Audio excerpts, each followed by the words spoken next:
Um, Today, we are continuing the discussion for the book called The Game. I don't know if you can see it, called The Game. The 41 Shades of Men. Yeah, The With that, Game. Yeah, it's kind of, you can't probably see it, but it's called The Game, 41 Shades of Men. Um, the Pursuit to Subdue and Use You. So we discussed it 2 weeks ago, but this is going to be part two. All right, so I wanted to start with the introduction part when she stated the first opening of the book was life is a game to be played. You will either play or get played. Those are the only two options. And of course, the book is called The Game. So, my question to you guys is, do you agree with that statement? Life is a game to be played. Do you believe that? I I would do. I say, do. yeah, I would say that on some levels, it's a play, it's a game, it's an illusion. I agree with all of that. Okay. Anybody else have something to say or something to share? I Um, also I agree with the author said and what Shanika said. And I I don't also think it'll lead to I get. like the idea of Earth School, like this is Earth School. That really helps me put a lot of stuff into perspective.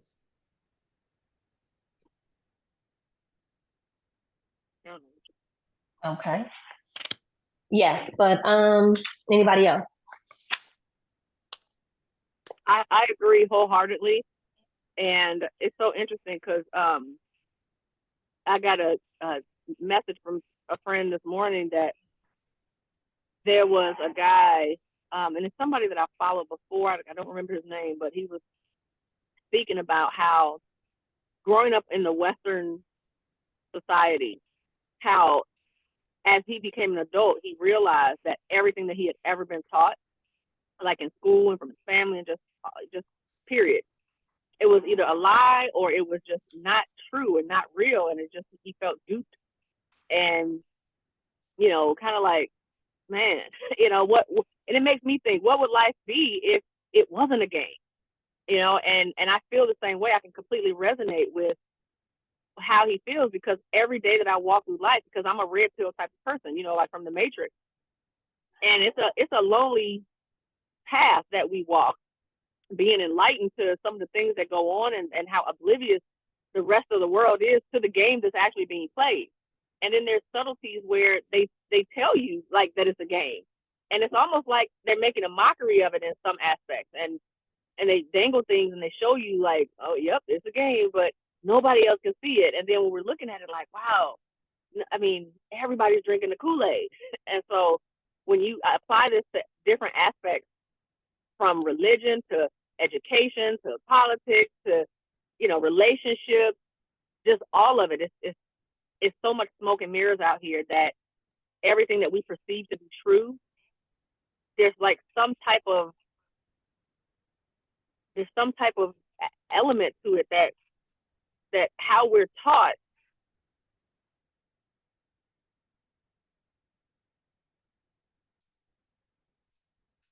Well, yes, I do agree with what Pepsi is saying. Maybe she got cut off or something, but I wanted to just share that when she said it's another element, that I think that is so true because it's like you breaking up, Pepsi. Um, I hear you perfectly. okay, good. Okay, go ahead. Finish what you were saying. So I love Princella because she gives it to you raw, and for the people that don't necessarily care for her, I love how Makimba always says, you don't throw the baby out with the bathwater.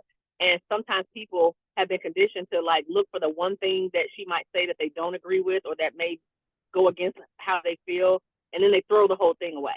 And I think that there's probably about 5 to 10% of how she gives her message. It may not even be the information. It could just be the presentation. But there's like a very, very small percentage that I may not necessarily agree with or may want to like even challenge her in a debate. Not necessarily, but it's just a small percentage. But 90% of what she's saying is like, yes, that part, because it resonates with my spirit as truth. You're able to discern the things that don't make sense because we have common sense and logic. And so when she's talking, and then when you relay the things that she's saying to like nature, it's like, yes, finally, somebody that's saying something that makes sense, and you can actually see where what she's saying has played out in your life in some form or another. And if it had been the way that she said it, or the way that it's supposed to be naturally, how the outcome could have been different. It could have been, more positive, or, the outcome could have benefited more people. And so it just makes sense, and it feels so good, and it's like a breath of fresh air for me, because she's saying things that are different from the mainstream, and she's challenging the status quo. I wanted to add, And I'm Pioneer, so. Oh, I wanted to say, you know how she says things, a lot of times when she says stuff, my initial reaction is no. But since God gave me a brain, I can't help but to use it. Think about it. I don't even be trying to think about it, but it's just, I be like, it's true. I don't even be wanting her to be right, but she be right.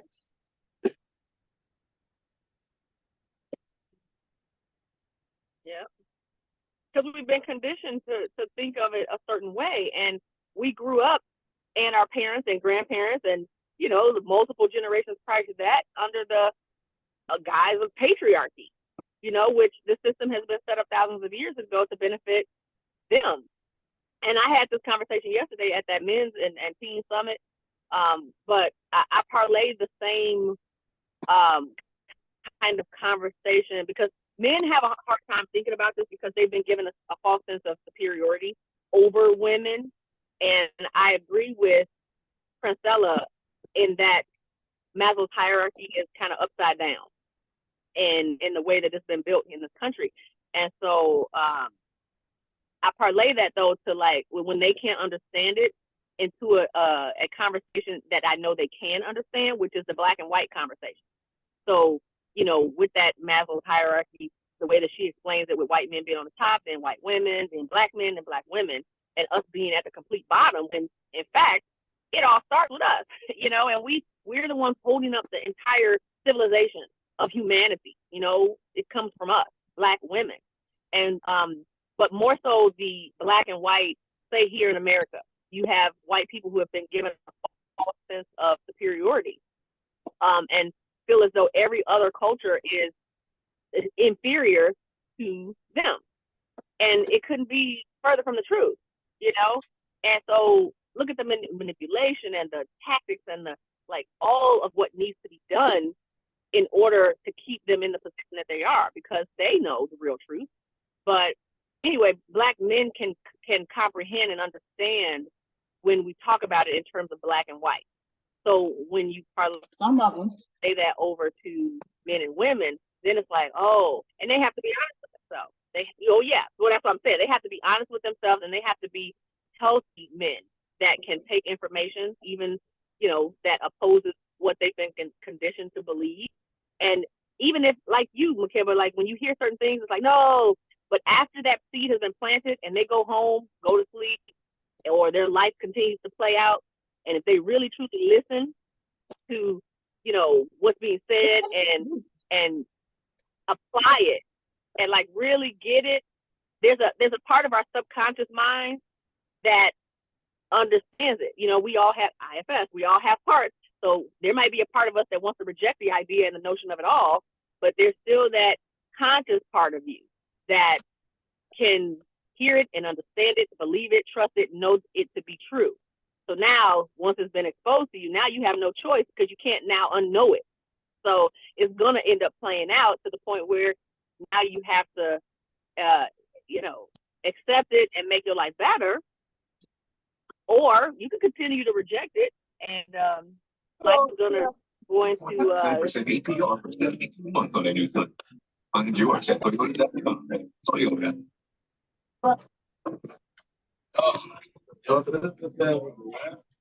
I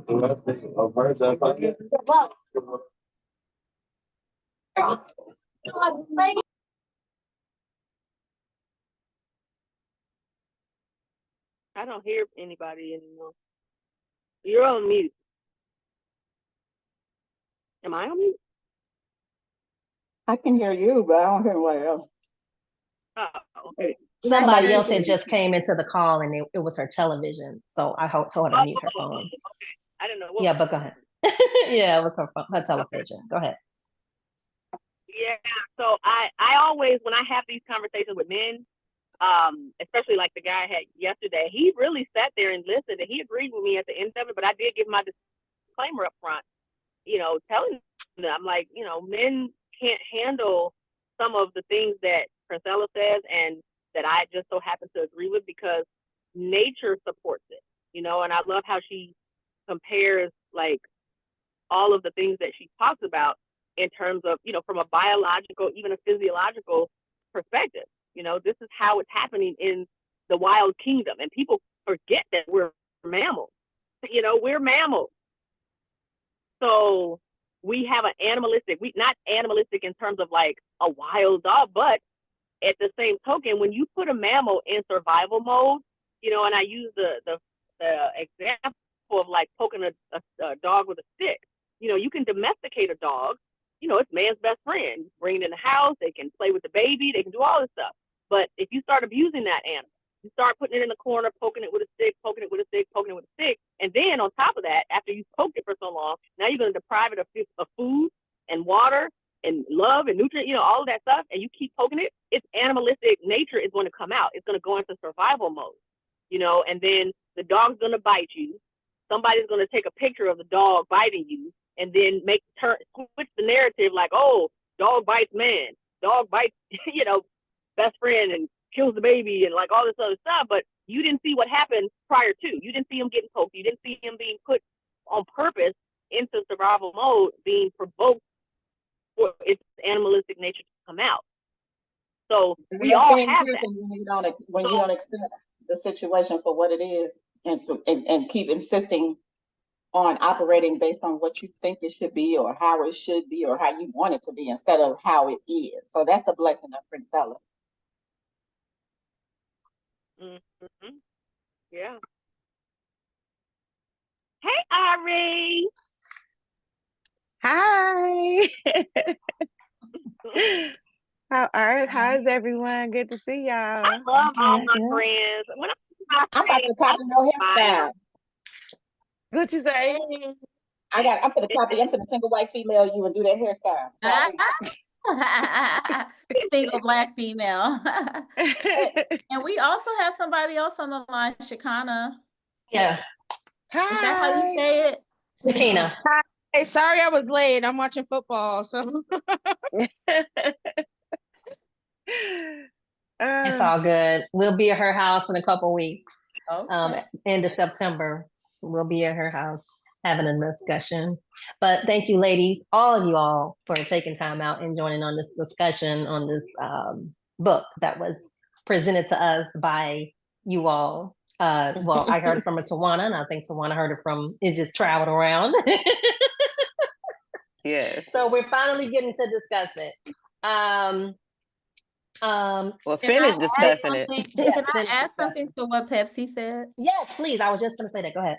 So I work with infants, and they're anywhere from 3 months to 20 months old. And since I read this book, I have observed the behavior of the male infants versus the female infants in my classroom. And I see it, like how we're talking about it's a biological thing. I have observed that my male infants, they are just like when they're not in the room, sometimes we take them on strolls around the neighborhood or to the park. And sometimes it just so happens we take all the boys out the room and it's all the girls. So I may have I have 10 kids. I may have I have about 6, 7 boys, 3, 4 girls, depending on who's there. Losing you. Huh? Oh, I didn't hear your question. You keep cutting out. Oh, I am. I'm cutting out to you guys. Not to me. Yeah, you would disappear like. Pepsi, you probably need to put your phone on mute because your interference in the background will sometimes do that. Because I hear it just fine too. Okay. Okay, so yeah, when the boys go on the walk, the teachers are always like, "Oh my God, it's so peaceful in the room. The girls are not demanding, they're not impatient, they're not making loud noises."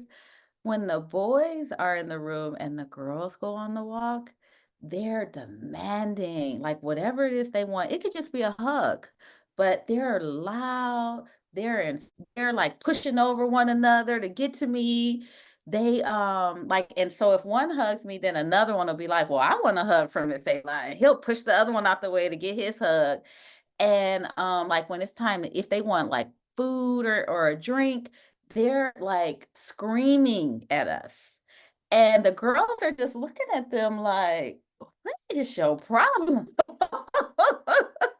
And I didn't really even notice the gender differences until I read this book and I said, oh my God. Princella is basically saying that they have on a biological level of understanding of where they are in the hierarchy and their level of usefulness. And I, like Pepsi said, I agree with some of it, not all of it, but I do feel that there's a higher level of anxiety, a higher level of just unrest in the boys. And this is generalizations because I have to admit my son wasn't like this at all. This behavior totally caught me off guard. I raised a boy. He's been patient, he's been kind of quiet his whole Virgo. life. Huh? He's a Virgo. He's a Virgo, son. He's a Virgo. That's different. So that means he's perfect. So No. no, I'm joking with you. I'm joking with you. So yeah, so when I was reading the book and then I was looking at the behavior, I'm a psychologist by training, it was really fascinating to watch the behaviors and how well the girls play together. The boys especially, I have two boys whose mothers are pregnant. They have become so unruly. And it's like they know their position is being challenged. That's the only child. And I mean, they are like flinging themselves. They're angry. They're saying no to the teachers. They can barely say no. They're like, no. And we're just like, where did this behavior come from? But those are the two boys that happen to have mothers that are pregnant and they're having a reaction, I think, to that situation. And it just really, to me, just as a psychologist and someone who observes behavior for a living, it really helped me to see that like some of this stuff is on such a biological innate level. And it doesn't mean that you can't overcome it. Like it doesn't mean that you can't do the spiritual and the internal work to overcome some of these tendencies, but they exist. Did you read the book, The Birth Order? Because that part has probably something to do with that part of it. But what I was going to say before that even is when we were talking about Malik, is that you have to remember to also take into consideration a person's natal energy. What incarnation objective did they come here with?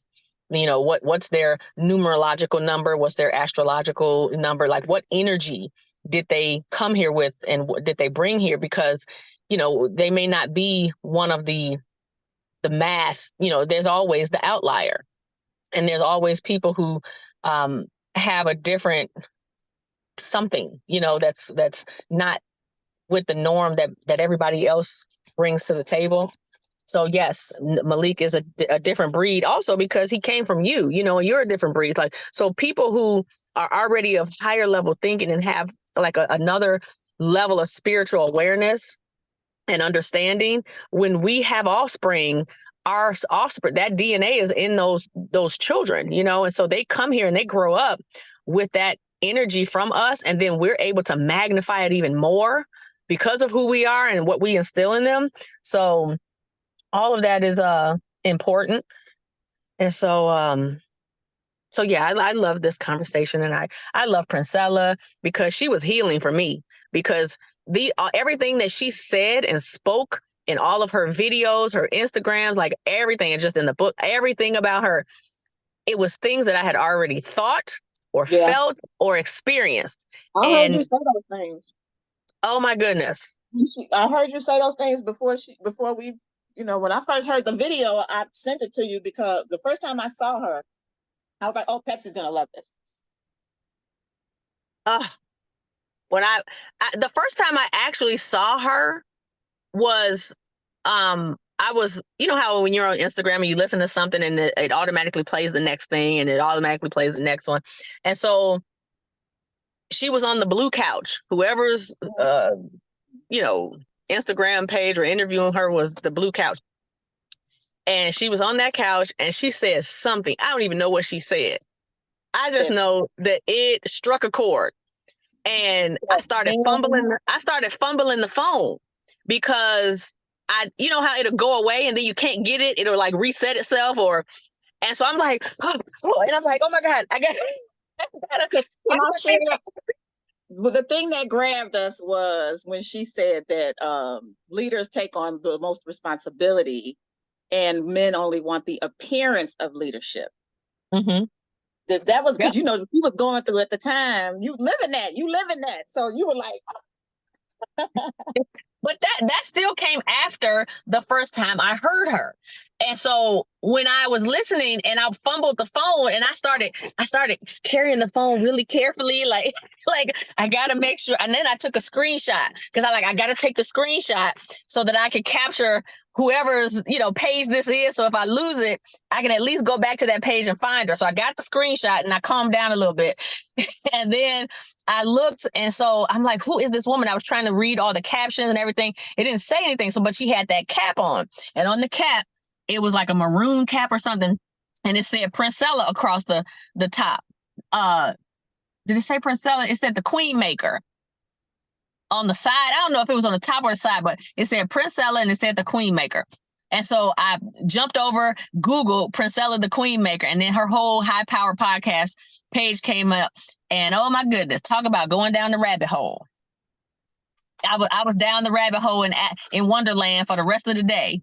And just getting fed and healed all at the same time, like, oh yes, yes. And so then I started texting people, calling me. I was like, oh, look at this, look. And it was just amazing. And it was just so super duper healing. And again, confirmation of everything that I either felt or like thought about or experienced. And it just brought that truth to the forefront. And I just felt really good about it. Mm-hmm. Like, where have you been all my life? I Mm-hmm. can't remember who sent it to me. Between her and I came across. They got us all the way together. Yeah. They got us all the way together. I said, wait a minute. She need to be part of our sister circle.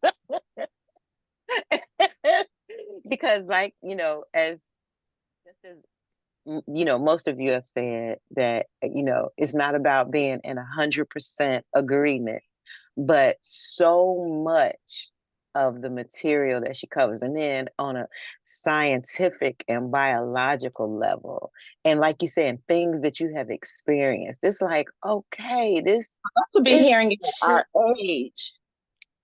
This shit makes sense. Why didn't we get this at 20? Why? But the thing is, I started sharing it with Taya, and I start sharing it with my kids. Like, listen, this right here. If something ever happens to me or whatever, these are the people that you listen to. I have a whole list of people that you are to listen to and gather, because your frontal lobe may not be developed enough to understand it right now. But here's the list, and here's the people. All y'all numbers is in their phone. That these are the people you go to because they understand what this is all about. Mm-hmm. So there was something on I don't know if it was Facebook or TikTok, something like that, some sort of a parody song that this lady had made. It was a woman or a husband or their kids, and she talked about how she got up an hour and a half early just to drink her coffee in peace, right? And then got all of the kids ready, got herself ready, and packed the bag and did all of this stuff. And then her husband got up got himself ready, and they walked out the door. They went somewhere, and then everyone made comments when he was playing with the kids about how he was such a doting dad, how he was such a good dad. And she's just standing there like, so all the work that I did to prep us to come out, nothing. All he did was get himself rolled out of bed and put his clothes on. Where my day started 2 hours before everybody else, because we have to critically think about, man, all right, this kid needs I this. was This gonna kid say it has started this before that, allergy. girl. You was preparing We days have this, before. we have to pack this bag. This kid needs this. This needs this. I need to do this. They need to eat. And I'm like, and I never related to like a parody or song so much. And it really made me think about, like, wow, I really do get up and get everybody ready by, like, alone, by myself, before you even think about rolling out of the bed. My day starts an hour and a half, 2 hours early before you. And then you wonder why we get to the end of the night, I'm exhausted. And so the Before comment, that, though, even yeah, I was before just getting that, ready to say Shakira, that. I was Ari, I gonna was just getting say, ready to say that. It started the yeah, wait, night Pep. before, No, it Pepsi, started wait, the wait, week before. the night, wait, even the wait, night before, wait, I'm thinking no. about, The all fact that he right, has clean clothes to put on, you probably washed right. them I and got washed them the clothes that together. night. Yeah. Where, okay, the like, even today, all right, this football party, we were, the game kicked off at 12. That means we need to leave by 8:20, which means I need to get them up by 9, which means this needs to be done by 8, which means my day started at 6:30, okay, to go to a party at noon, okay. And Yep. here it is. My fiance rolled out of bed at 11 o'clock to walk out the door at 11:30. And I've been up since 6:45. Been there, done that. Chakana, I literally sent Tawana, I don't know if you've seen it yet. I sent a TikTok, whatever video of someone doing exactly that.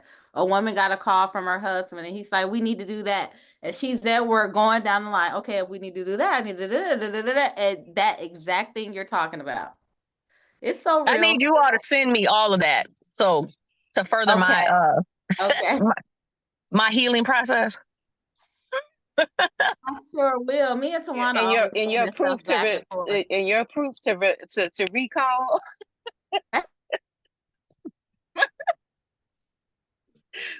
Yes. It's a beautiful thing, I tell you. It is, It because is. you often realize that people don't understand. You think nobody understands what you're going through. And you think that nobody can resonate with your experiences. And you think it's like, is this just on a one-off or whatever? And the more and more people connect, and this is why I love the internet. And, you can connect with people, not just here in your own city or your friends or whatever, but all across the world. People are experiencing the same things. And even Princella talks about it. Like, she's gone to different countries, and the situation is the same. Like, patriarchy is a thing that is happening all over the world and has been. And so women are waking up, women are rising, thanks to people like Princella for planting those seeds of, like, no, this is what it really is.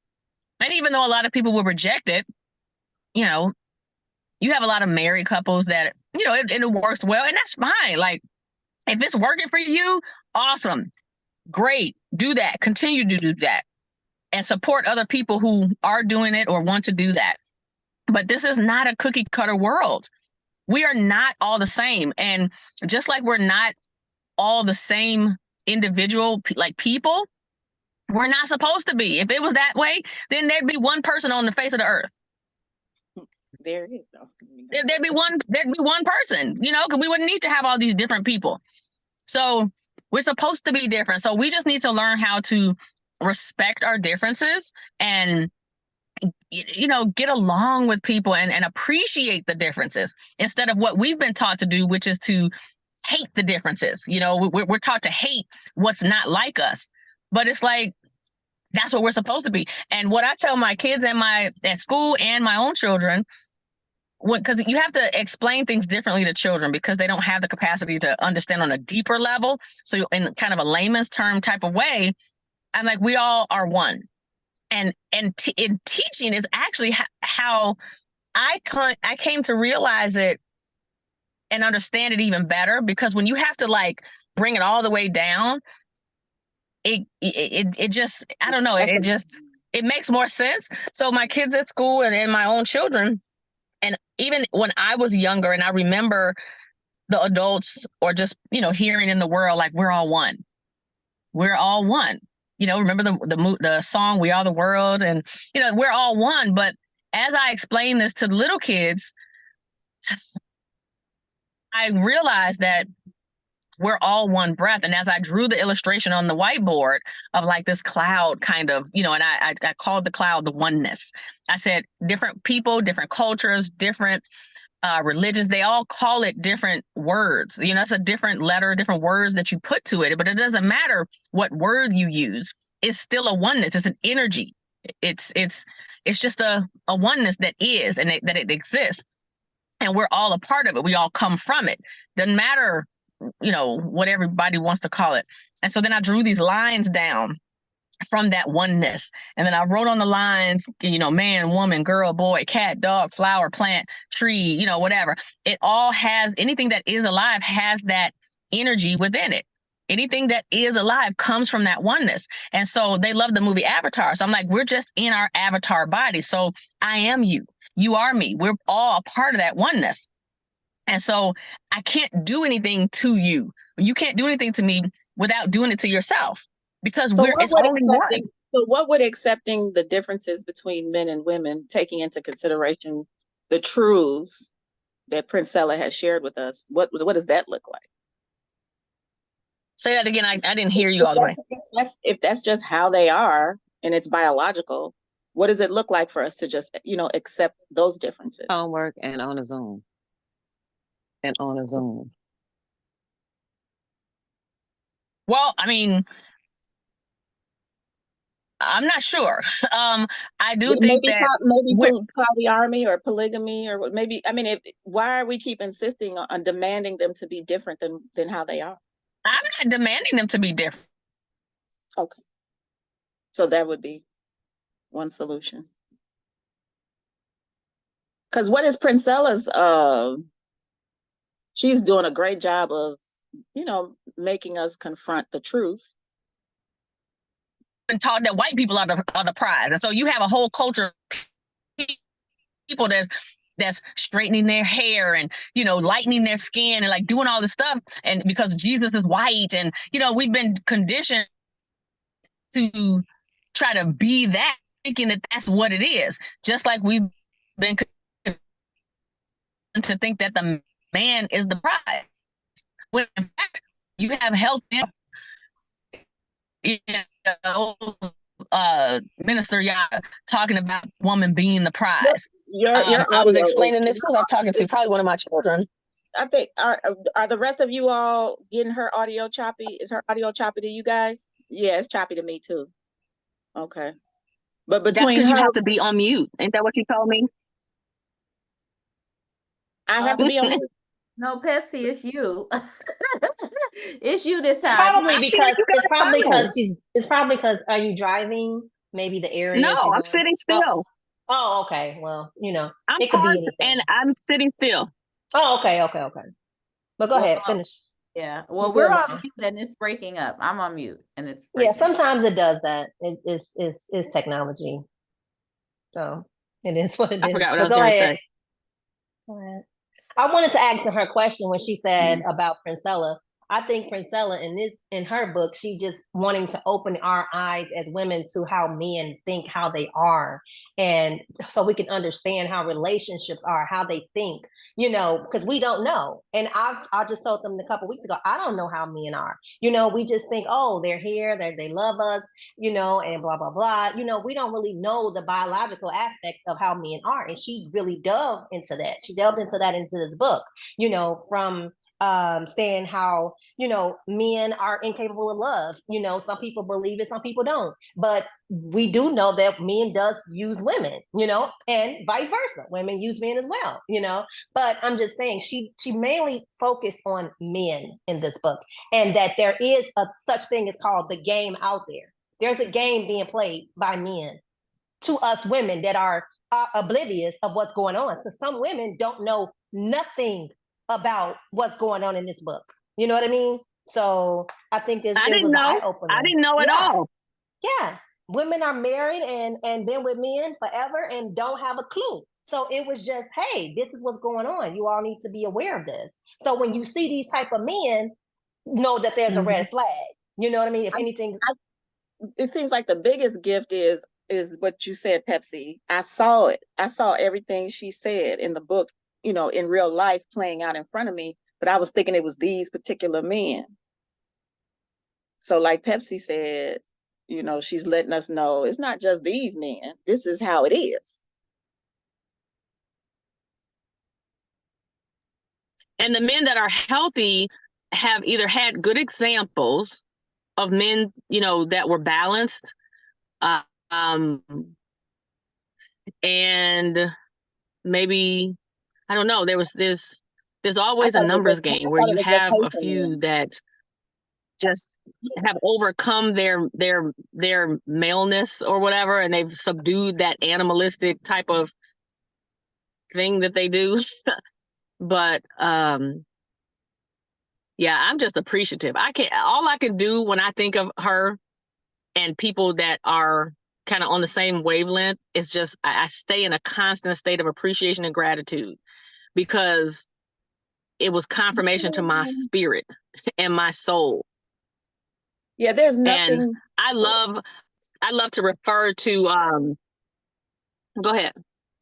Oh, I was gonna say there's nothing that helps me have more peace is when I can manage my expectations, you know, and we can't do that without the proper knowledge.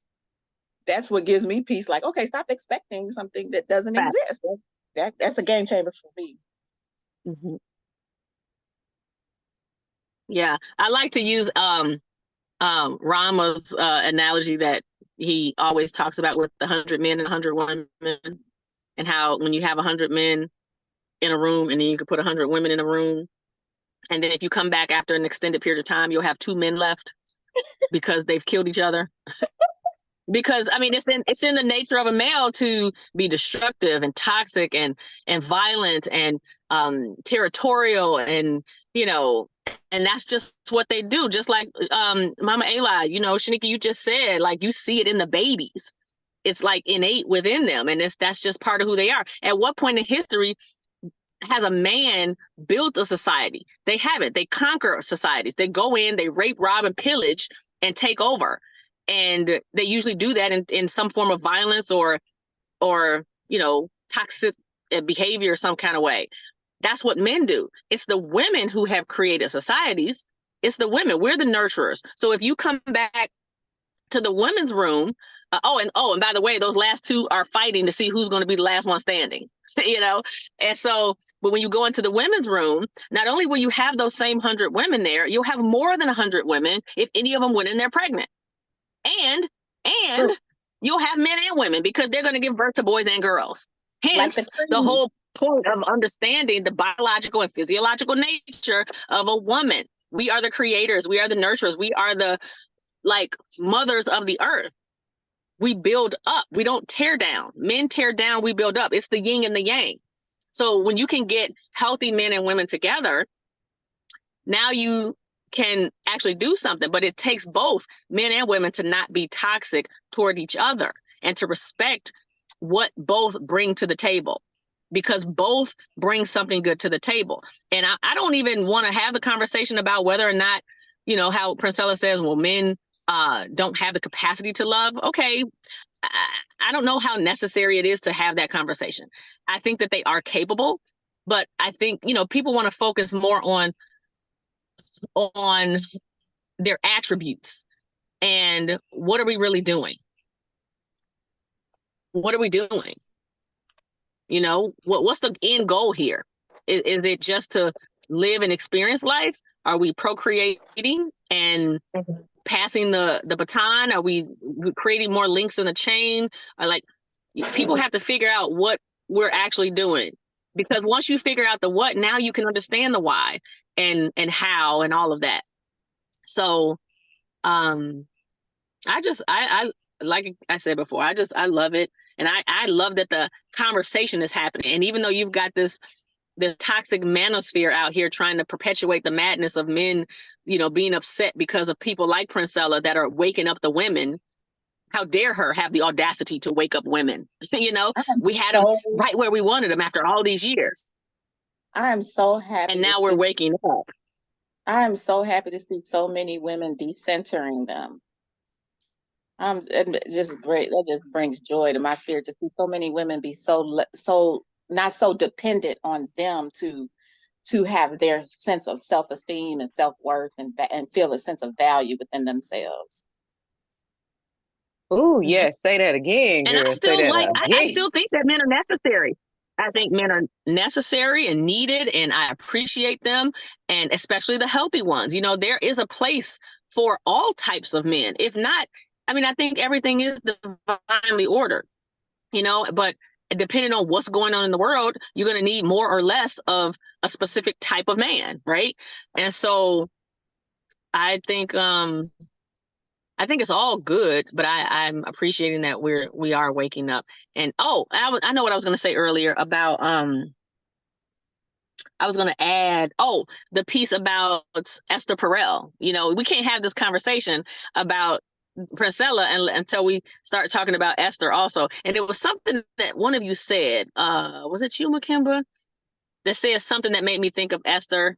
Because usually when we're talking about Princella, it somehow a path is created for us to start talking about Esther Perel. And I think somebody mentioned something about polyamory, or like, what do we... Expectations tie them together.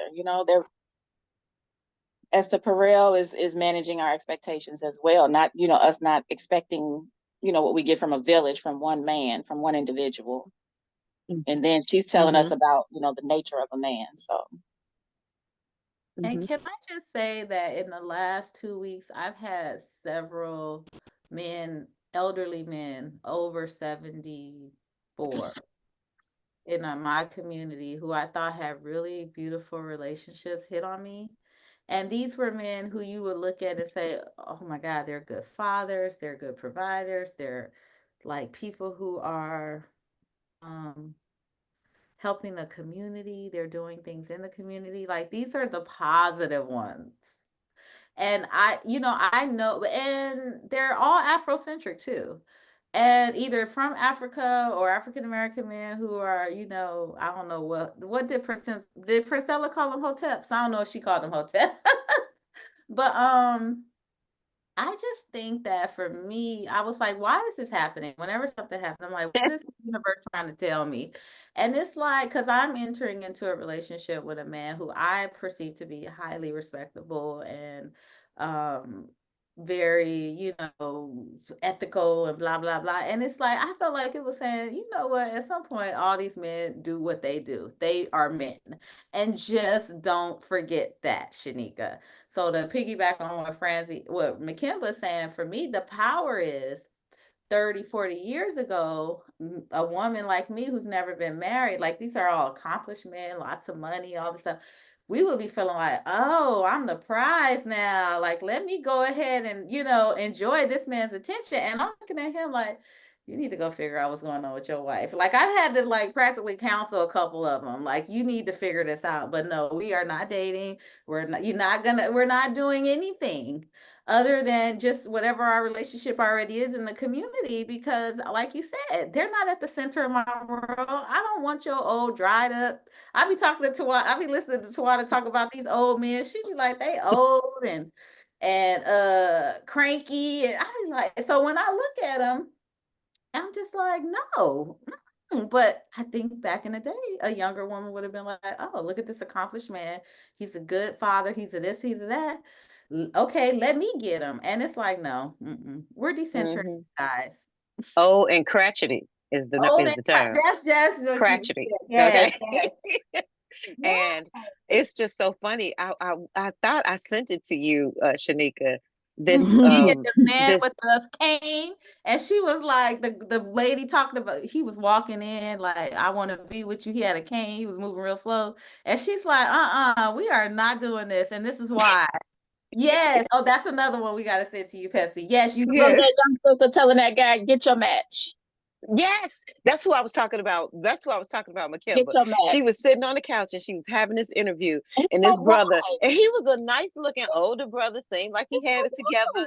And she was checking him. She was like, no, no. She said, these 40, 50-year-old, 60-year-old man coming to us, 30s and in our late 20s and 30s and 40s. She was like, and after y'all used up and talking about what y'all want and how y'all want y'all woman to be and all this, she was like, I'm gonna need you to get your match, okay? She said, don't nobody want y'all.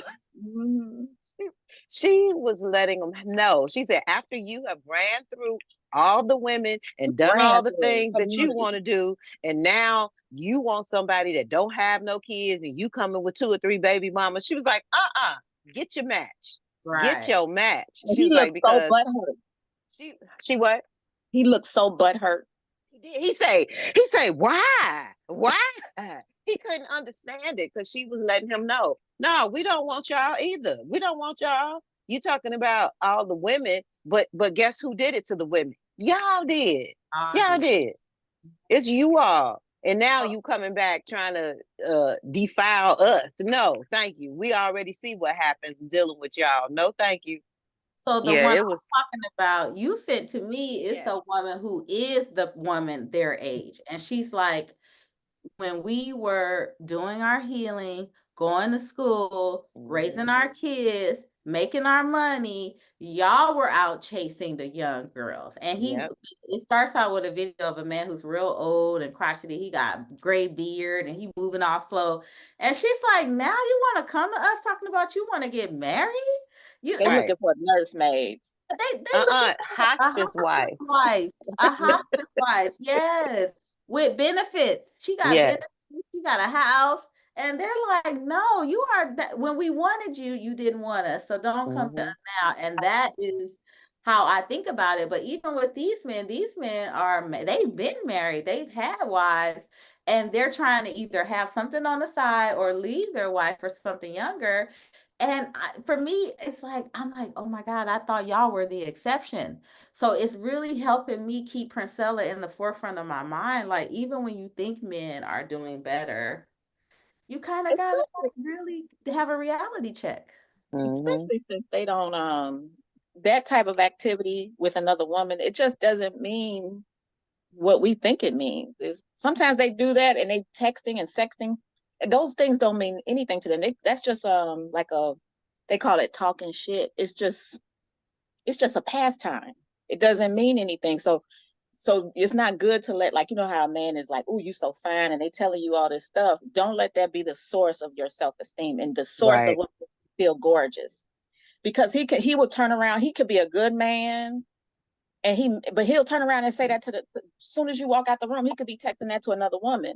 And so, but it doesn't mean that he doesn't love you. So when you really think about what things mean, different things to the different sexes, like the words that they're telling these women, if you was to see it or read it or hear it, it would hurt your feelings. But it's not that deep to them. They just talking shit. I've seen too many men and too many different brothers say the same thing in the same situation on my couch. Oh, I was just talking shit. Even my ex-husband. Even the Well, if guy it's broke, don't fix it. If it ain't broke, don't fix it. If it worked for one woman and they got success, they're gonna wash, rinse, repeat. And if it worked for a second woman and a third, oh no, that's their mojo. Like that's what they're gonna do, and they're gonna say But I'm it, not and they're even gonna do talking it. about a motivation. I'm saying it doesn't mean, what I'm saying is that, let's say, I can talk about myself. Like when I read some of the text messages of the guy that I just broke up with and my ex-husband, the words they were exchanging with other women, it really, like, it had effect on me. It was so deep to me. That was years ago. But now, if, like, when it happened recently, it didn't affect me like that, because I know I've been a therapist since the last time, and I've seen too many good brothers, like, they mean it. If I sex and talk shit like that with a man, that's because I'm really thinking about doing something. But men, that's nothing to them. Words mean nothing. You see what I'm saying? So it's not even a lot of the guys, they're not even planning on getting with the woman. This is just how they talk. It means, even I remember that was the first thing my brother told me. All the men, when I got my heart broken over 20 years ago, that was their first reaction. That ain't nothing. They were just talking shit. That ain't nothing. That don't mean nothing. And I've had too many men tell me that on my therapy couch and my last ex-boyfriend. I have to accept that. It means something to me. If I say sexual things to a man via text or phone, that's because I'm sexually attracted to him and I'm planning on getting with him. I don't talk like that with everybody. Men, that don't mean nothing. It doesn't mean, sometimes it probably means something, but a lot of times when they go to a grocery store and they start talking to you, that's a part of that's what helps them feel like a man. Like, can they engage you? Can they get you to give them some of that attention? So that's why I'm saying, don't let your throne, don't let them be the one that builds up your throne. I'm gonna have to get going here soon because this game get good. But my favorite thing to do on social media is put those high value talking men in their place on social media, especially the ones that be hopping in my inbox. What you bring to the table, sir? I am the table. Like, so what? Like, so I am the table. I am the table. That's like, why so I when love you get listening done, to Yada. Yada is healing also. Between Princella and Yada. Yeah, like, Girl, I'm sir, already there. I I'm am too already old there. to be talking about what you bringing to the table. Sir, shut up. Like, like, there is nothing high or value about you. Okay. And my one of the things that, like, I talk to my current partner is, like, I don't need you. I absolutely don't need you. I want you. There is a very big difference. And he grew up in an era where, like, this need, I don't need you to do anything. I don't need you. There's a difference. I want you. I want you around. I want to do this. And I don't play into, like, those I love watching those videos where they talk about your man comes home at 3:00 in the morning and he wakes you up to make him something to eat. What you gonna do? First of all, he's not coming home at 3 in the morning, but okay, let's just go there. But, like, they're like, it depended on the age that they asked these women, their responses. Older women were talking about, they would make him a plate, warm him up a plate. Some of the younger women was like, I'm not doing anything. He can go make a food for himself, but he coming home at 3 in the morning. Like, it depending on the age group, how they answered that question. And I found that really interesting, that it depended on the generation, how they answered the question. But if you look deeper, you might find that it depended on how long they had been single. Yeah, and how long they had been single, how they answered the question, and the nature of the relationship, on how they answered the question. But, like, I looked at, like, I remember we were in a master's program and we were talking about the different generations and what, like, your grandmother, your great grandmother put up with versus what, like, your mom and you put up with. Like, your great grandmother or grandmother knew that, granddaddy was out here with the other families and the other women, but she stayed, right? Because she didn't have the option to leave. She didn't have a formal education, or sometimes they didn't have their own money or own job or something of the sort, right? And then when it gets down to, like, your mother, and then in you, we are in a better position, to be able to substantiate for ourselves that the other person becomes a want and not a need, like our grandparents or our grandmothers. And I never really thought about it like that until I, was after my divorce and I was on my own. Like, man, I'm really out here doing it by myself and can do it by myself. Like, and absolutely can. Doesn't mean that I want to, but I can. And that is a very big difference, that we are not dependent. It might make it easier. Right. It makes it easier. It might make it easier, but it can still be done. Mm-hmm. And even with a partner, I do the majority anyway. Right. I was gonna say, Shekinah, the thing about you have more work having a partner. Man, I was gonna say, when I wanted to address the whole want and need thing, because that is so important, because I found myself saying that over and over and over again in past relationships, that you don't need no man. You don't need no man. You can do everything yourself. You know how to do it. I said, well, here's the difference though. I would think you feel more, it would feel better to be wanted than needed. You know, you're a asset. You know what I'm saying? It's like, this is extra. Yes, I can do this all on my own, but should I have to and should I want to? And just knowing that you're there and me wanting you to be a part of this should make you feel like, oh, I am valued. You know what I'm saying? That Because goes I back to the want you. patriarchy. But that goes back to the patriarchy. That's Exactly. You are absolutely manipulative that right. you want somebody to need you. You want power instead You of want power. Wait, yeah. girl, I just had this conversation too, That right? part. Just had this conversation too, right?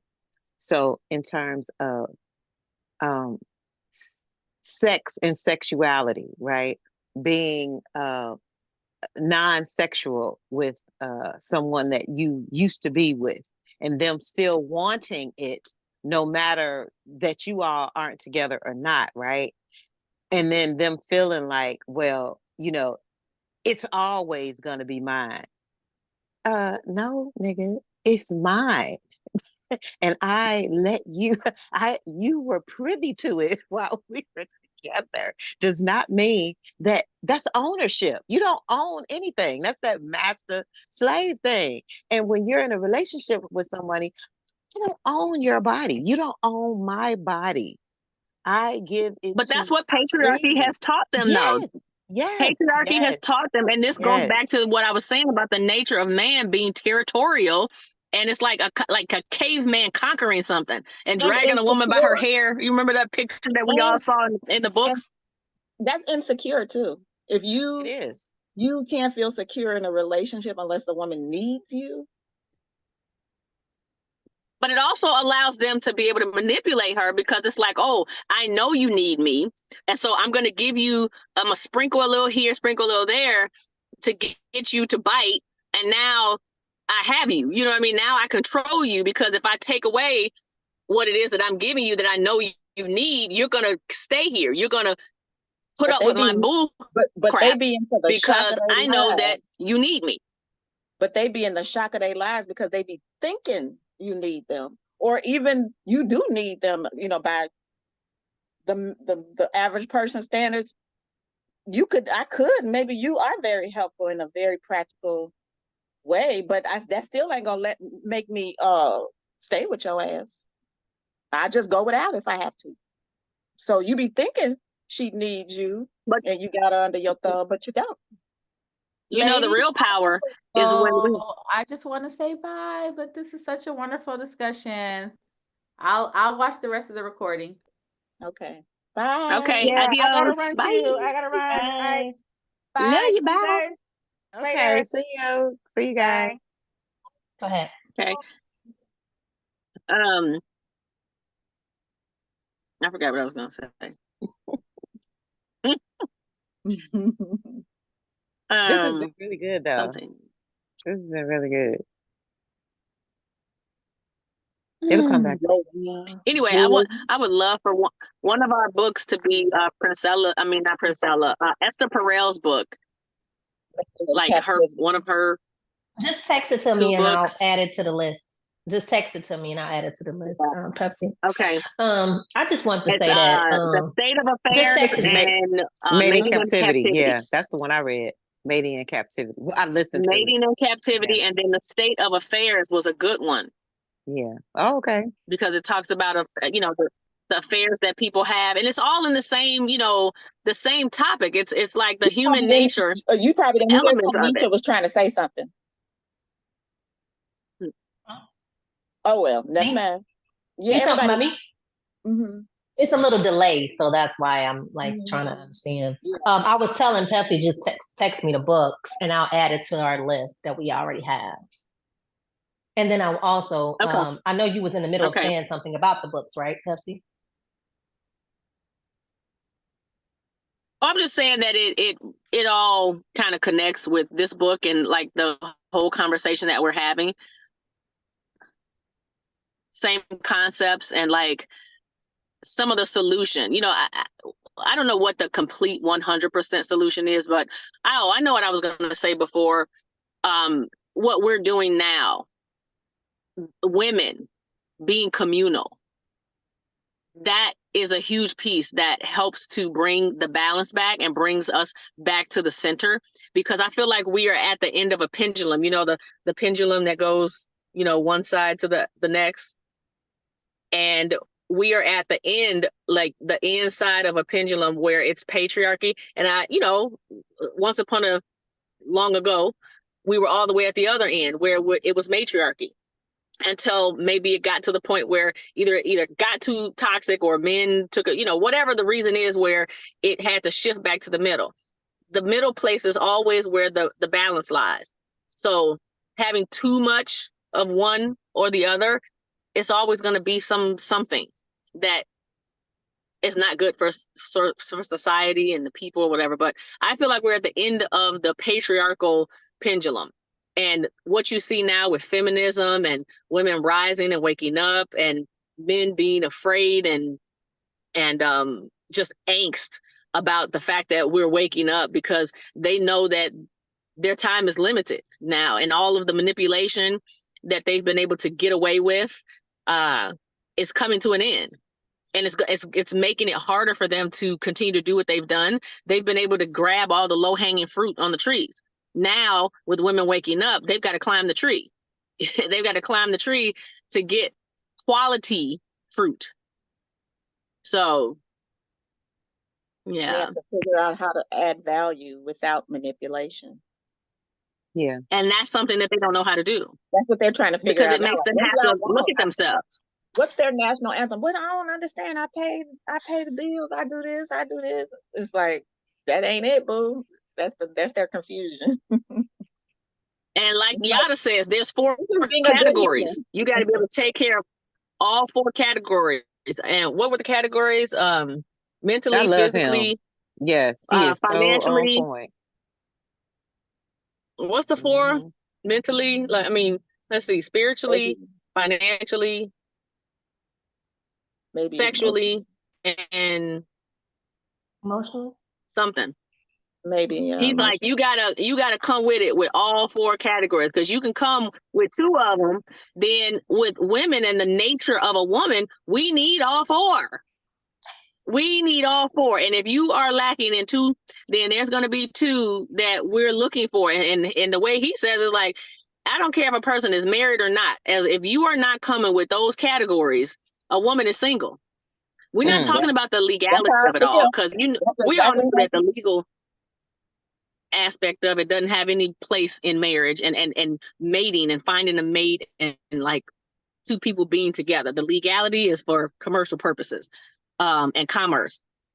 But you got to come correct. If you want a quality, healthy woman, you need all 4. And don't get upset with her because you're not bringing all 4.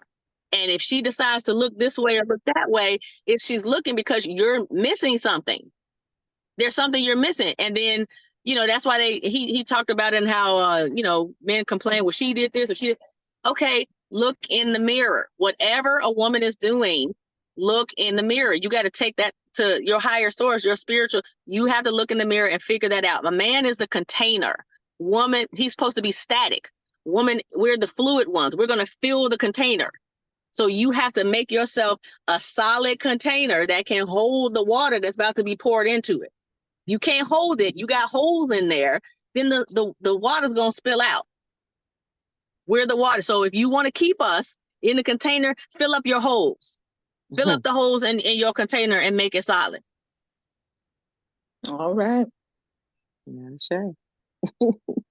And you know what frustrates men sometimes that I deal with, I can handle. I don't have no problems with that. Like, whatever you bring in, I'll connect with you on that. But if you're not bringing all of it, then I'm not committing. We cool. I enjoy your conversation. We can conversate. But if you're not bringing all of it, then you're not gonna have all of it. You're just gonna have conversation. Whatever you bring in on a high frequency, I'm gonna connect with you on that domain. So you can't have my commitment. Which goes back to Esther Perel. Esther Perel. I was gonna say the same thing. Pepsi. That goes exactly back to Esther Perel. Connected. It goes right back to Esther Perel. It does. It Yep. does. The Swiss Army knife.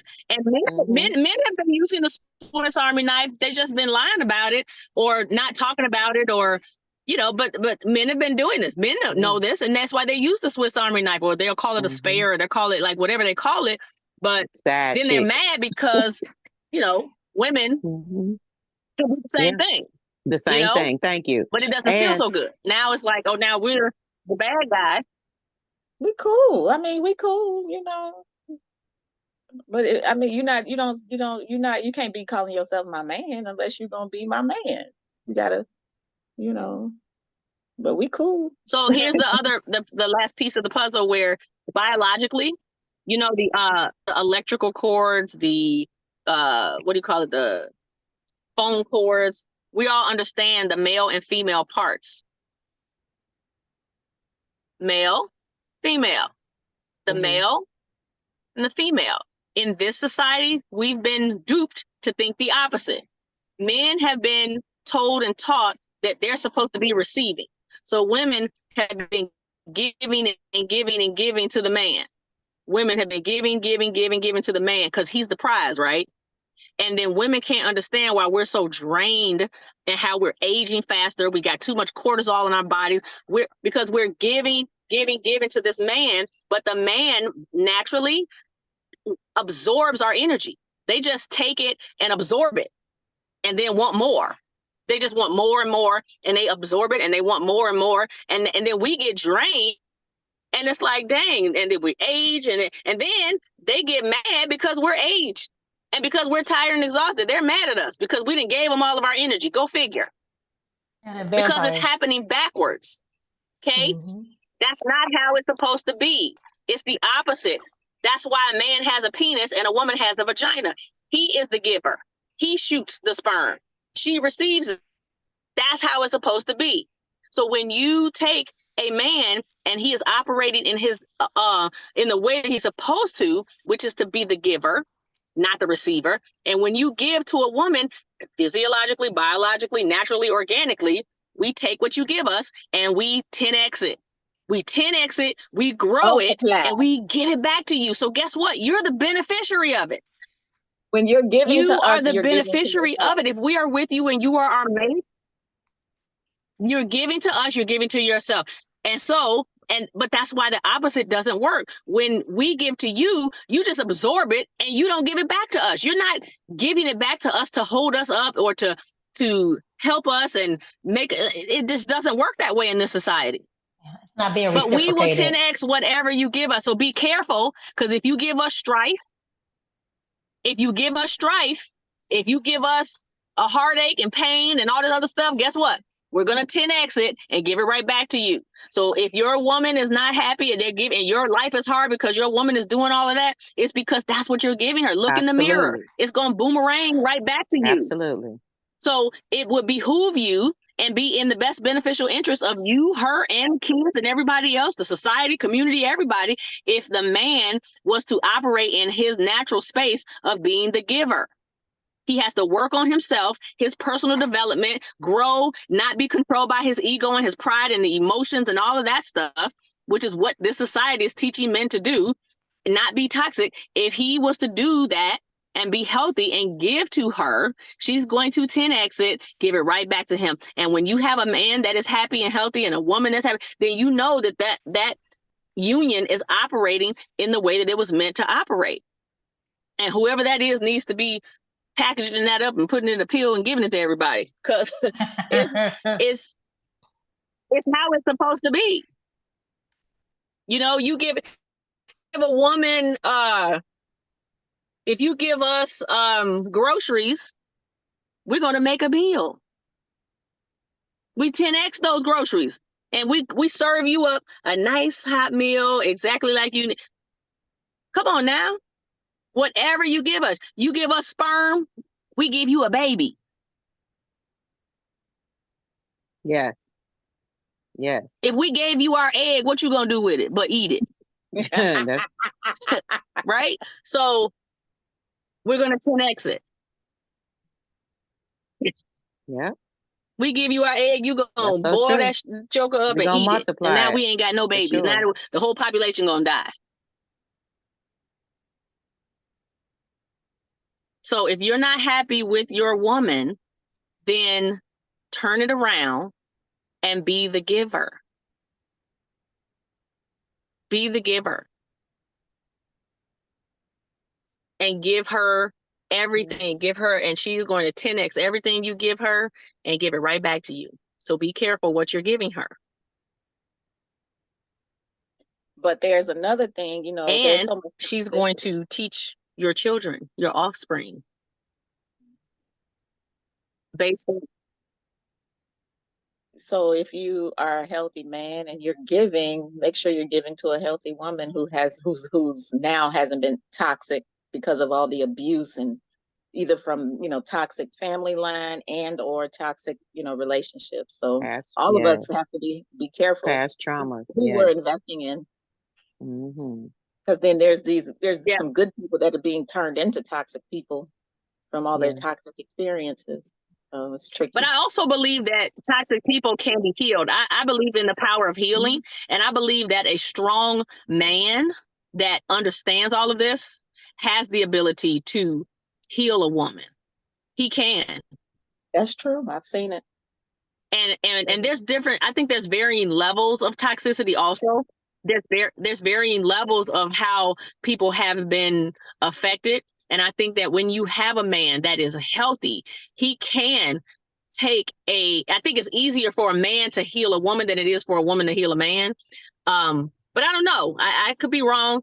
But I mean, know there's that some if men you have a really strong man that understands all of this and understands the power of pouring into that woman and giving to that woman, he can, you know, put life back into her and build her up. And then she would then, of course, be appreciative of that.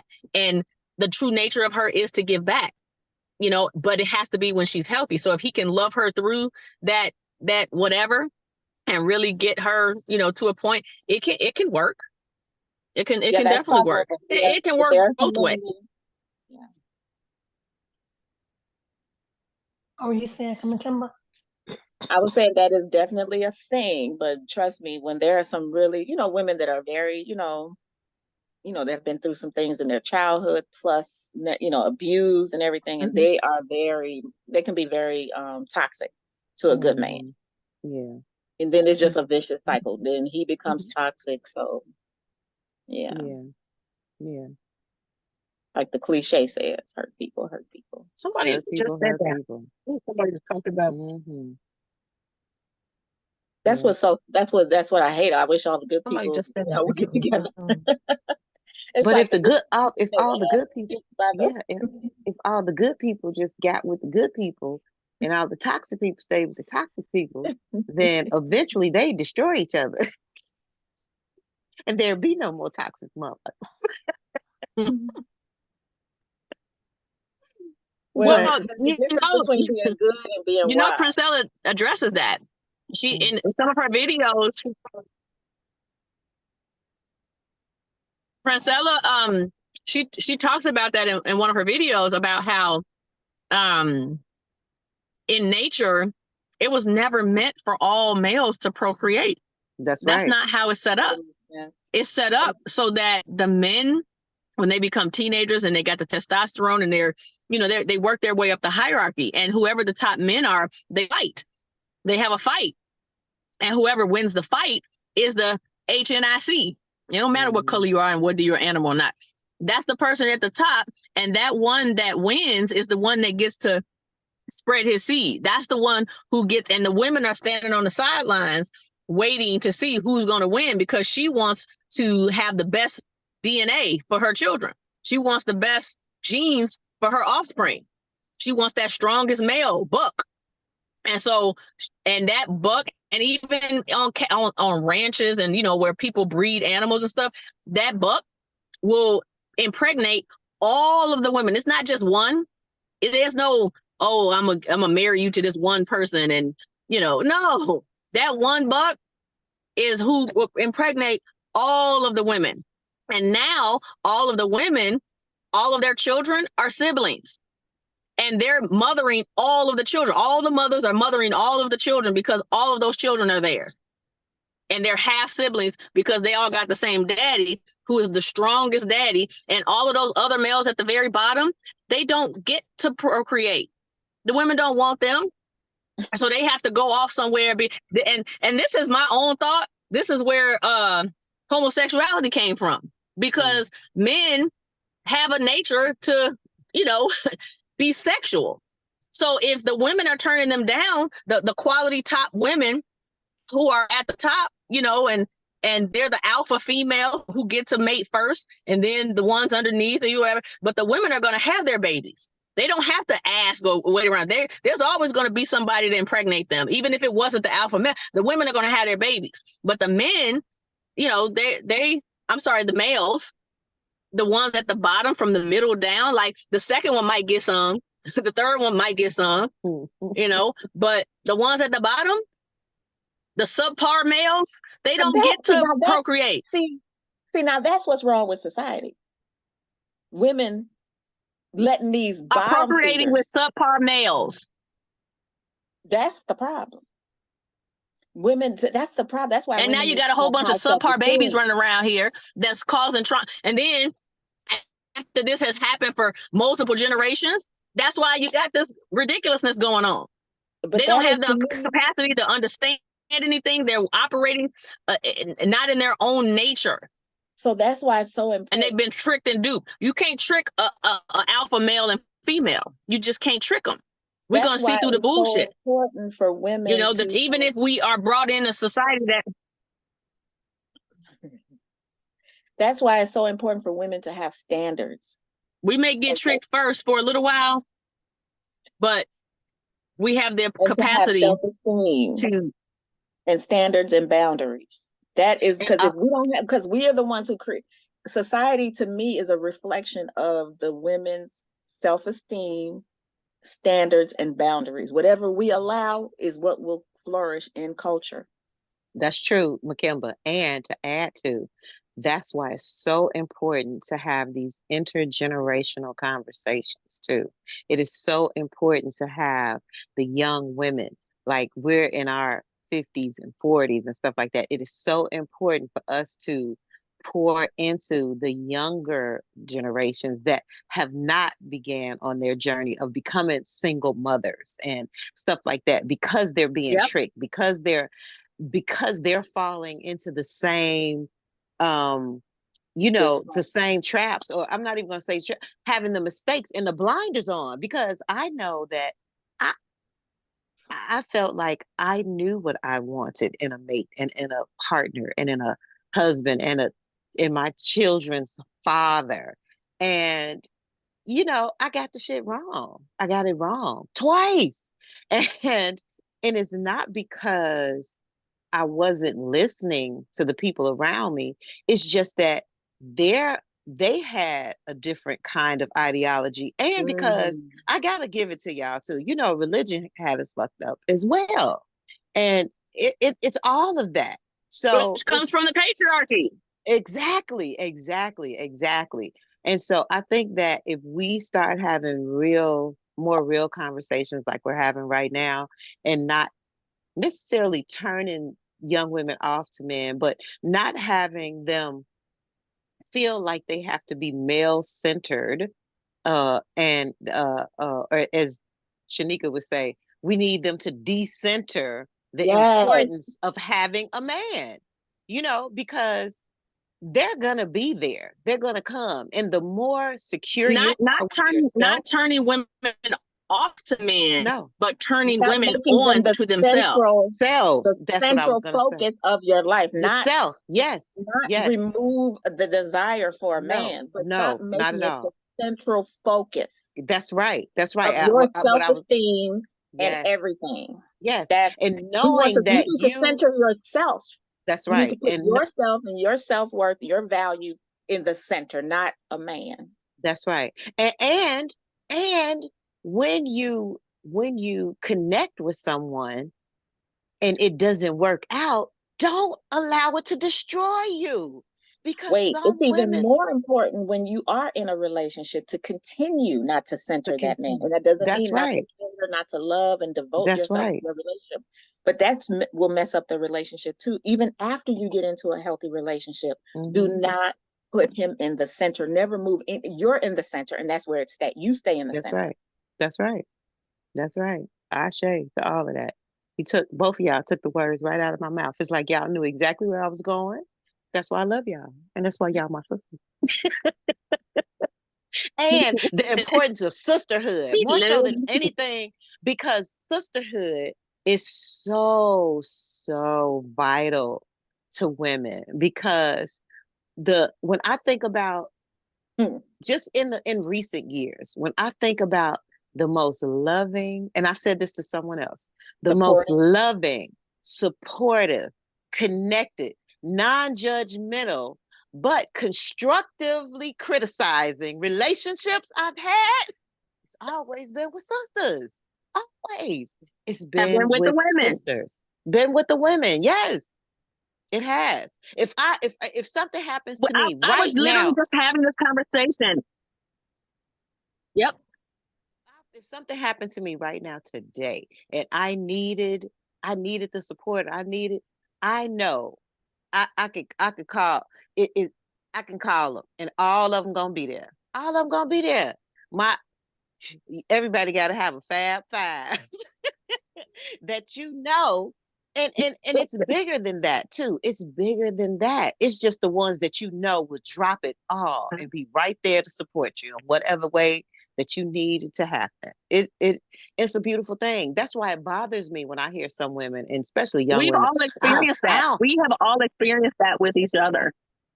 I don't mess with women. I don't mess with bitches be messy. Bitches be messy. Well, you have to examine who you are, because if all you're around is messy women, that is a reflection that it's mirroring who you are.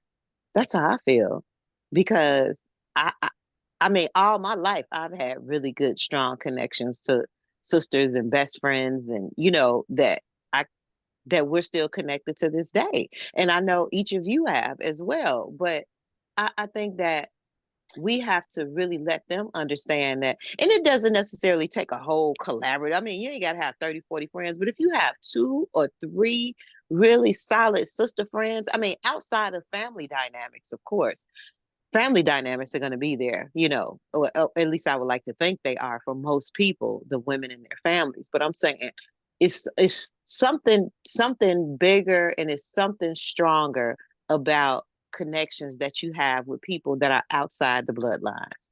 Because when they come through for you, it's like, that's your extended family. That's family The that you've chosen family. chosen. Yes, families that you've chosen. Come on, Kimber. Yes. And that is so, so vital and You so were conscious enough. When you were conscious, you chose these people. So that means they are a conscious reflection of, what your wisdom that you've accumulated. Yeah. Yep. And some of the people that I come across, some of the young sisters that have had nothing but toxic experiences with sometimes they're breaking a generational curse. You know what else I was going to add to that? When we're talking about like the sisterhood.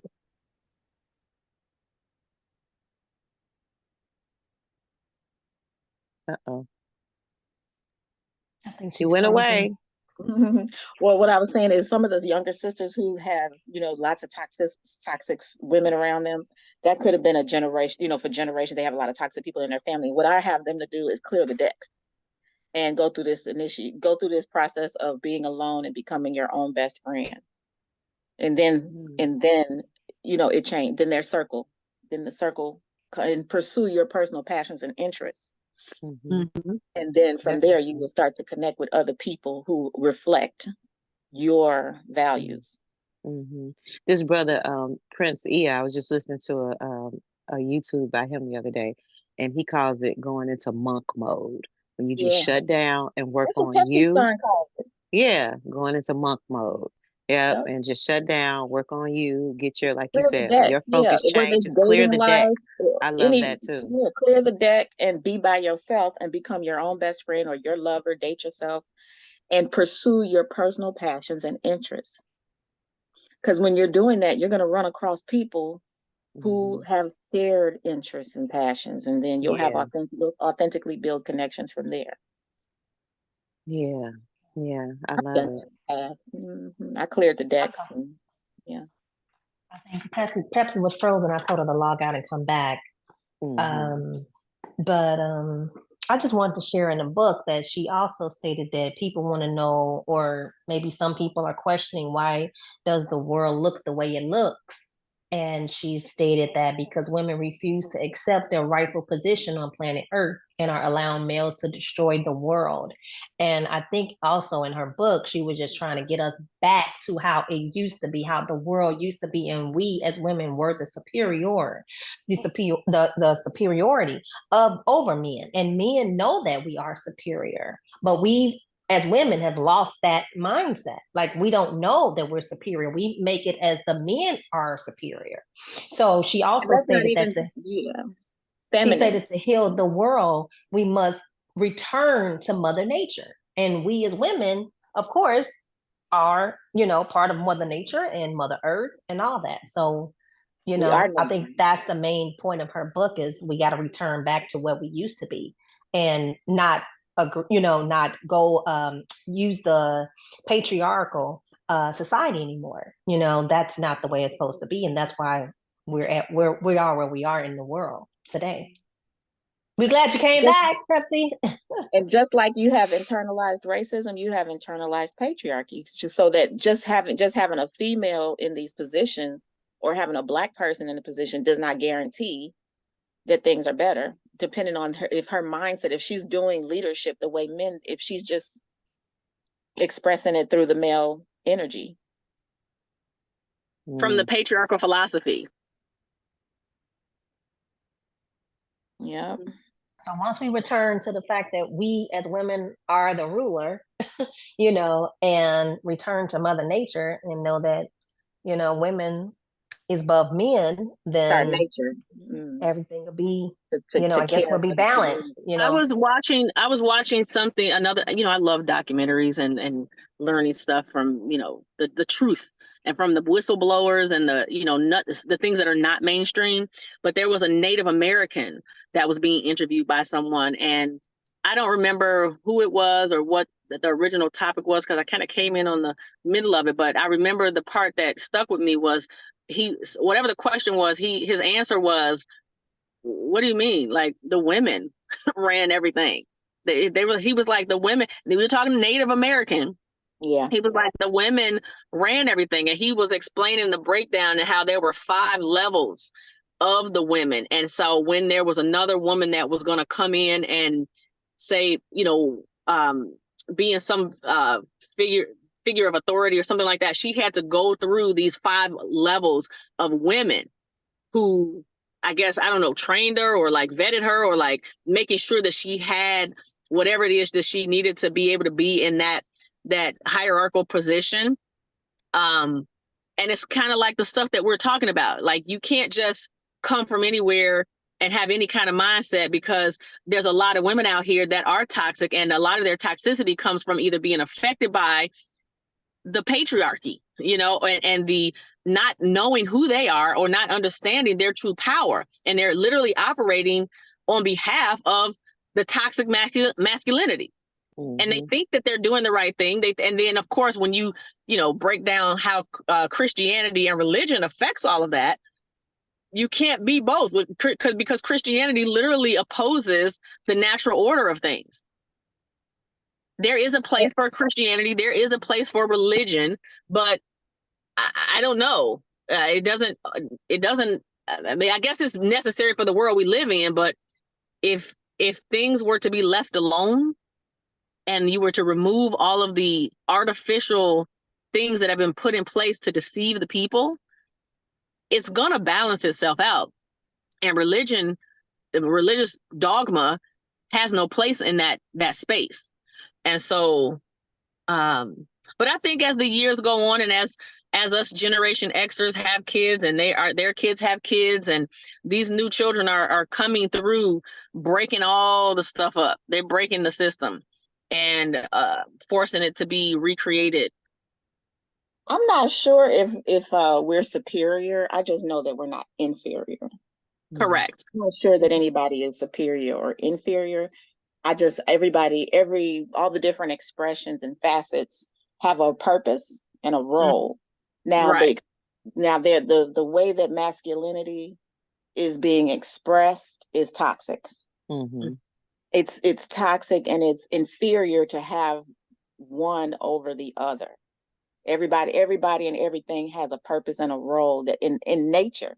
And so that's Mhm. it's inferior the way everything is being expressed right now. Absolutely. I agree with that 100%. Yep. I think that there's a balance, which is hence the yin and the yang. Everything has its own purpose and its own role, and one doesn't supersede the other because the role is different. It just is, and they both need to be respected. And when we're able to respect those other sides, then you're going to have that balance.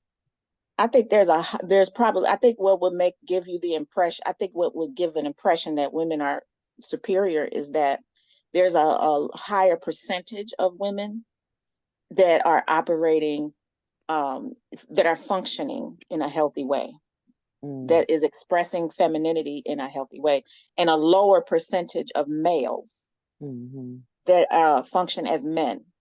But there are a higher percentage of females that function as women. So that if you look at this and look at these two populations, you'll say, okay, they're superior, maybe in functioning, as a whole, when you look at the collective, but not just inherently females are better than boys, or boys are better. That's a good point, Makemba. I think that's a really good point. Interestingly, how you saying that too.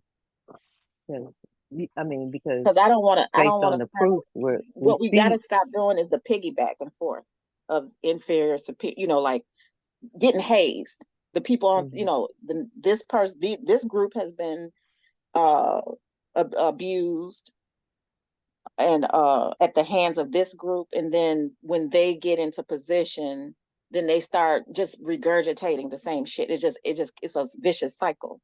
Like when this group is. I guess she was going back, like we said earlier, to the animal kingdom, and she going back to nature. In nature, the women or the woman rules the animal kingdom. That's what she was saying. They rule an aspect. Well, everybody in the kingdom has a role that they rule. Like the men, right? They have rulership over whatever, building, carrying heavy things, hunting. I don't know what it is. I haven't studied. I'm just saying. You're right. Everybody has rulership, though.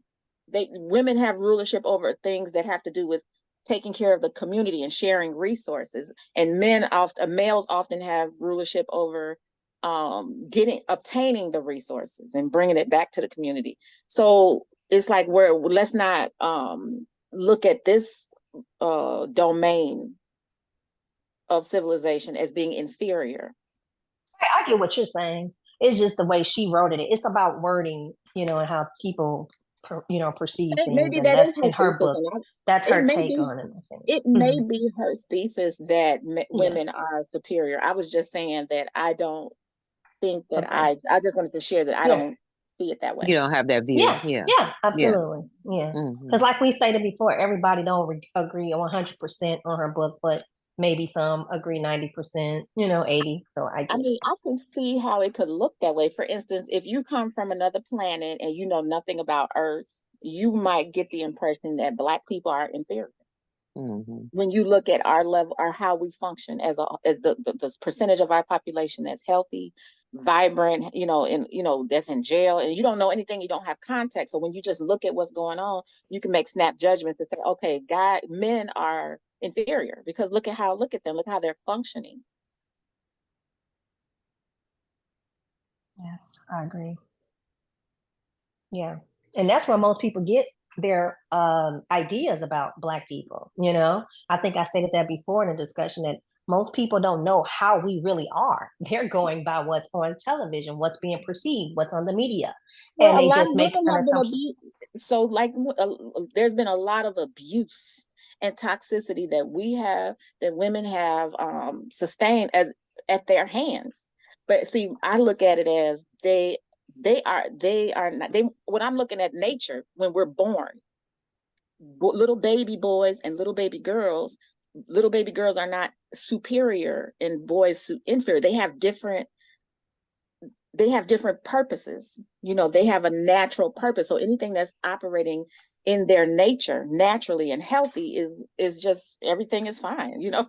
It's nothing's inferior or superior. That's the problem, that they're just not operating in their natural form, like the indigenous cultures recognize there's we all have different strengths and weaknesses, and we need to allow each person, we need to capitalize on the different strengths of each population.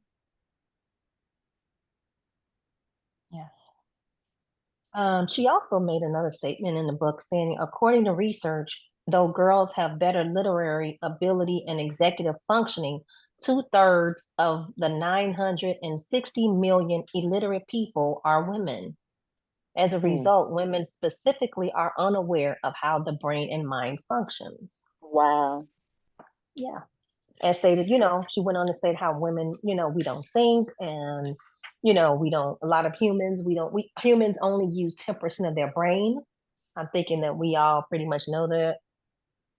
I mean, maybe we don't talk about it, but we do know that. You know what I mean? People don't think. If you notice, people, I don't know, people that you talk to on a regular basis, it's like, just regurgitating mass media. Regurgitating what's in mass media, what's repeated in mass media. Think the way we are conditioned to think. Yeah. Yeah. Especially in the West. Absolutely. Yeah. We just do and actually we're followers. Let's just be honest. A lot of us are followers. We just go by what our mothers did, our grandmothers did, and we just go on. We're not really looking for a different avenue, or no one's teaching anything different. I mean, in most households, it's this what we do, this what we do, this how we do it. And it's just generation to generation. You know what I'm saying? So then when you come across somebody that's doing something different, now you looking like the black sheep, like, well, what the hell wrong with you? You know what I'm saying? What's wrong with your brain? And it's so sad. Even, you ever heard the phrase, a little bit of knowledge is dangerous for some people. It's even when people start to obtain more new information, then they become dogmatic about it. Like, let's say somebody learns, the history of something, and it's like, good morning.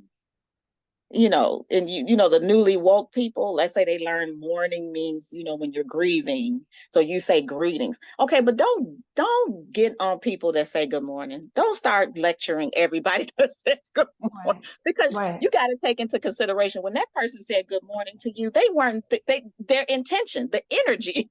They just wishing you to have a good morning. So it's they still are thinking on a lower level. They got some new information, but you're still doing the same thing. Semantics. You're still like being dogmatic. Like, now you're gonna lecture everybody that tells you good morning. Don't say good morning to me. Say good greetings. Good, Yeah. I have to teach one of my children about that too. I had to learn it myself, and I have to teach one of my children who's you start learning new information, and then you become so rigid. It's like, wait a minute, now what is the intention of the person? Good or the 4th of July, or all the holidays or whatever. Okay, well, they're not evil, like if they're celebrating Halloween. Okay. What is the intention? Like, the person put on a costume to have fun and to, they're not. Right. A little knowledge could be something, in the hands of, the newly woke. Yeah. But it's a stage that we go through. Hey guys, I put the link to that thing, that clip that somebody sent me this morning. I think it was TikTok something. Anyway, I really appreciated the message that was in it. I put it in the chat so you all can copy it.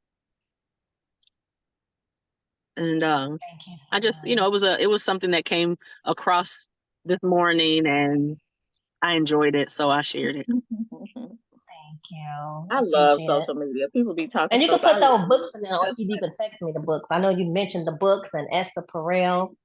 How do you spell her last name? Can you put that in there? Esther Yeah, let me Perel. I put that put in there. Parel, but I'm sure it's probably wrong. And then yeah, Yada. I think you said something about Yada. I think it's Peril. Perel. I'll go to Audible. Okay. Yes, I love him. Esther Yeah, and it was some guy y'all said too. I don't know who the guy Yada name yada. was. Yada.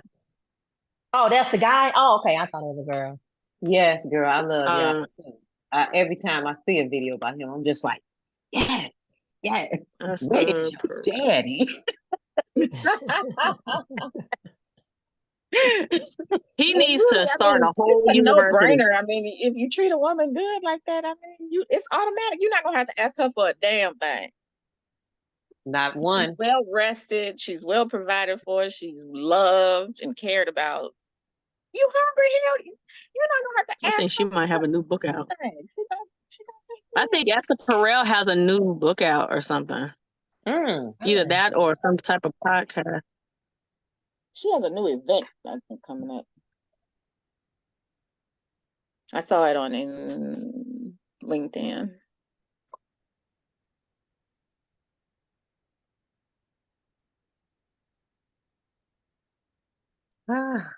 This has been awesome, y'all. Yes, But this has look, been a great discussion. I was honey. supposed I to want to be make sure I on get the correct a podcast. I spelling mean, and not a type. podcast. It is, Zoom it call is. for my family reunion meeting What time? at noon. Yeah, I forgot about it. Somebody Oh. waiting on me too. But we rescheduled, so it's all good. Oh, good, good, good. I wanted Mhm. to definitely get this discussion going because, like I said, we didn't have enough time last week. We got cut Mhm. off shortly. So I wanted to really delve into the book this week. And thank you to Tawana for saying, we can do a Zoom. I was like, huh?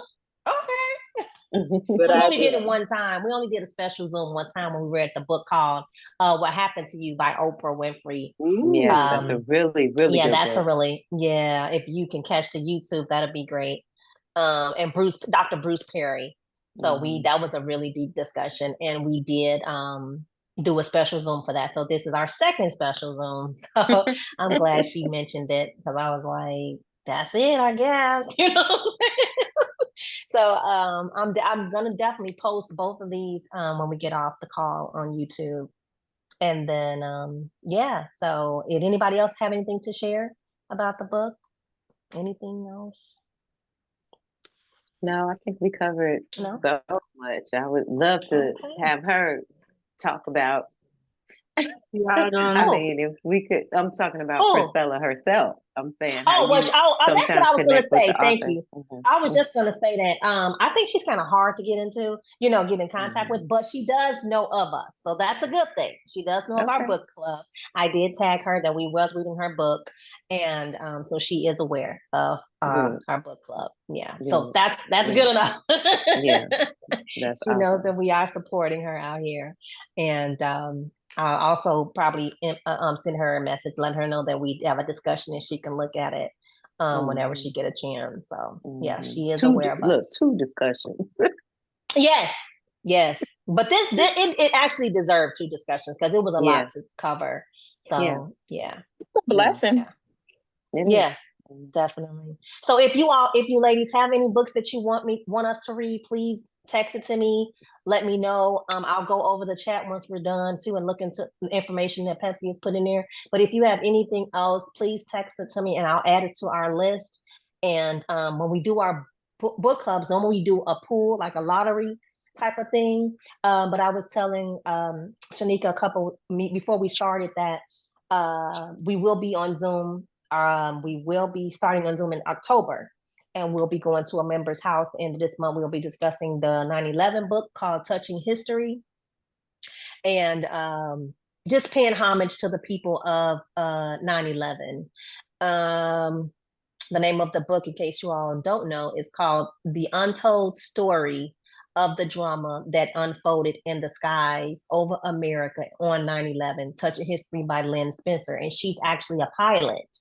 So a woman pilot. So I just thought that would be really interesting because people have wrote numbers of books. We all know that on 9/11, but I don't think too many pilots have written books, and a woman, of course. And they said that she really, it's nothing but good reviews about her book and how she really breaks down, a lot of things of what happened.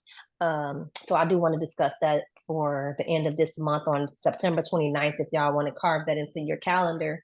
And then after that, we'll be having some Zooms. I have some authors coming on so that they can share their books with us. Because I think that's always a little, spice up the book club discussion, having authors on as well. So I have Mhm. some things, everything is done until December for right now.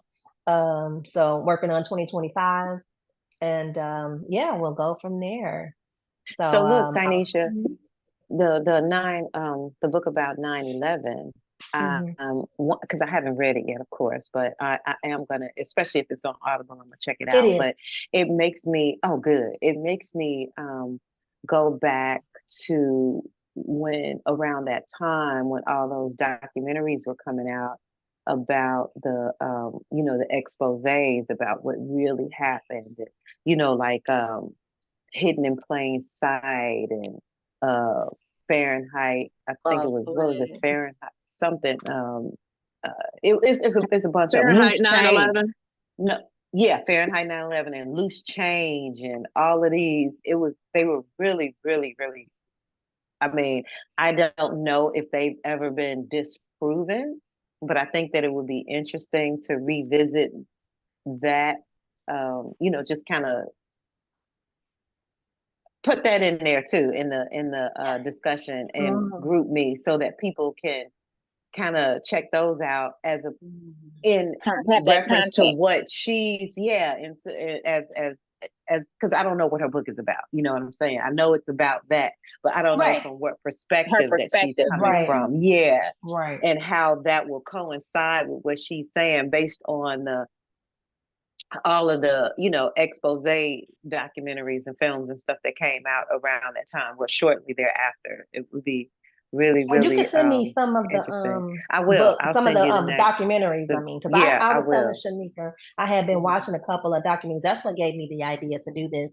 I don't know what made me do it, but the last year or two, I just been watching a lot of 9/11s and just trying to find out like what happened. You know what I mean? A lot of documentaries, and I was like, you know what, we're gonna have to read a book. And I came across this book, and I was like, oh my God, this is amazing. And another guy stated he did write his own book, but he was like, baby, she put me to shame. So I was like, dang, So it's like I say, if you go on there, you will see a lot of reviews, and it's saying nothing but how great it is. And so I just really want to, at least give her that honor to read her book and see what she's talking about. And but also what you stated, look at some documentaries and we can discuss that as well. Like I said, this is all about 9/11. Yeah, I just want to talk about that topic this one time and get it out. And then, just have it out there for the people. Well, so look, I think it's it'll be been definitely... what? It's been 23 years. Ain't that crazy? That was 23 years ago. Yes. And they still play stuff, all the time. Definitely in September. And that's the month we in now. So that's why I picked this month to do that. So yeah, like I said, text me some of the documentaries, whoever can remember. I will. I'm definitely gonna watch it and I'll send it to the group. Or just put it in the group chat. Okay. Just put it in the group and group me. Okay. Yeah. In the group me, I sure will. Yeah. Sure so will. we can watch it and stuff. So like I said, other than that, I'll see you all later on this month. Anybody have anything else? Nope, just good to see That's y'all. I know. Yeah. All right, y'all. Well, see y'all. Have a good weekend and have a good week. And it was good seeing y'all and have a great day. Oh, and happy new grandmommy, McKimba. Oh, Yes. Congratulations. Did you see the baby picture, Tawana? Yes. Are you kidding me? Of course. Yeah. That grandbaby on GroupMe is so cute. I'm getting ready to go see her now. Oh, good. Give her a snuggle for us. What'd you say? I'll text Patsy. I'm trying to catch up with her to get my bag from her. Oh, okay. All right. See y'all. All right. See ya. Next time. All Thank right. you for a great Bye. meeting.